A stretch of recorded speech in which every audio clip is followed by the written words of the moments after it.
धर्म की वह बारीक सी रेखा जिसने एक आस्तिक और एक नास्तिक दो इंसानों को जन्म दिया है, जिसने एक के दिल में भगवान का वास कराया तो दूसरे के दिल में उसी जगह को कई सवालों से भर दिया।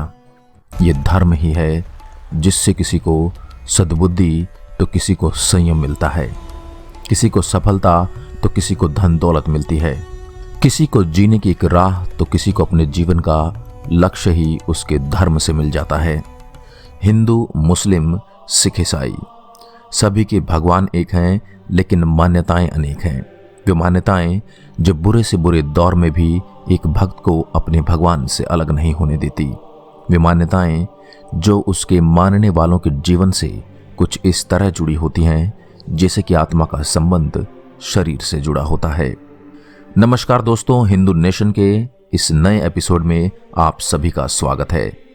दोस्तों, आज के इस एपिसोड में हम बात करने जा रहे हैं उन तथ्यों के बारे में जिससे यह साबित होता है कि हनुमान जी द्वारा सूर्य को निगलना केवल एक काल्पनिक मान्यता भर नहीं है, बल्कि इसे वैज्ञानिक दृष्टिकोण से भी देखने पर यह 100% सिद्ध होती है कि वास्तव में हनुमान जी सूर्य को फल समझकर निगल चुके हैं।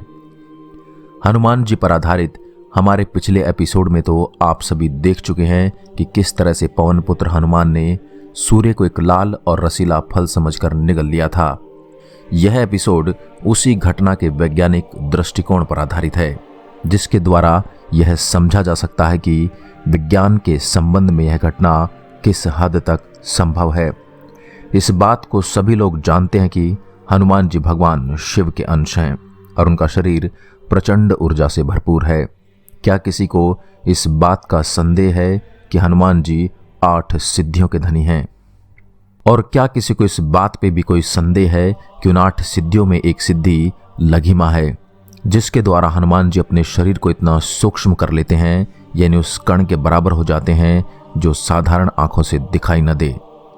उन्हीं सिद्धियों में से एक सिद्धि महिमा है, जिससे हनुमान जी का शरीर इतना विशाल हो जाता है कि जिसके आगे हर चीज छोटी लगने लगती है, फिर चाहे वह धरती हो या फिर उससे कई गुना बड़ा सूर्य ही क्यों ना हो। वैसे तो अष्टम सिद्धि के द्वारा हनुमान जी के लिए सूर्य के पास जाना और उसे निगल लेना कोई बड़ी बात नहीं है। उनकी महिमा अपरंपार है, लेकिन फिर भी जहां 2 सिद्धियों से यह बात साबित हो जाए कि ऐसा होना संभव है, वहां पवन पुत्र की बाकी सिद्धियों के वर्णन की जरूरत ही क्या है। तो चलिए दोस्तों, आज हम इस वैज्ञानिक पहलू को समझते हैं। विज्ञान जिसका कहना है कि किसी भी सूक्ष्म पार्टिकल पर ग्रेविटी का यानी गुरुत्वाकर्षण का असर बिल्कुल नहीं होता। ये इतना छोटा होता है कि इसे साधारण आंखों से देख पाना नामुमकिन है।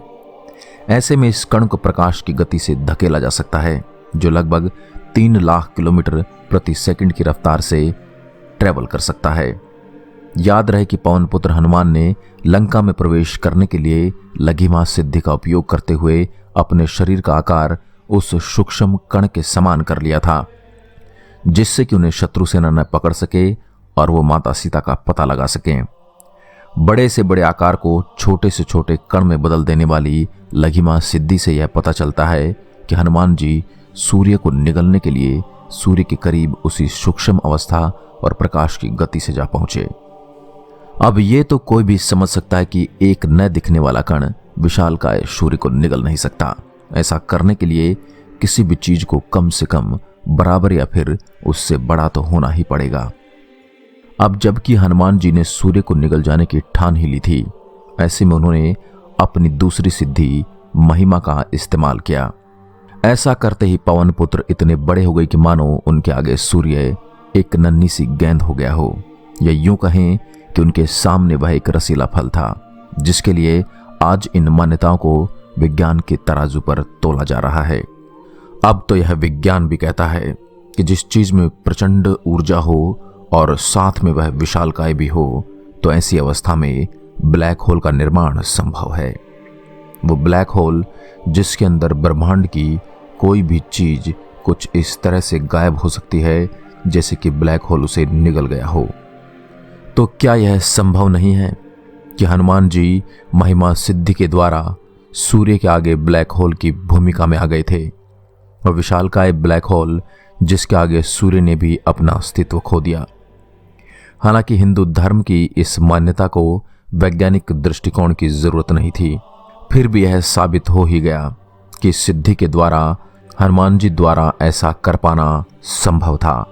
दोस्तों, इन कहानी पर विश्वास रखने और न रखने वाले दोनों ही लोगों से मेरा कहना है कि ये पौराणिक कथाएं हैं।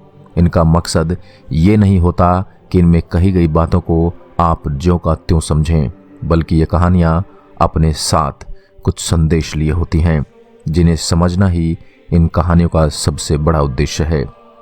याद रहे कि मान्यता बहुत ही पवित्र चीज होती है और यह एक ऐसा धागा है जो भक्त को उसके भगवान के साथ जोड़े रहता है। इसे ऐसे किसी भी प्रमाण की जरूरत नहीं होती जिसे भगवान के अस्तित्व को खोजा और साबित किया जाए।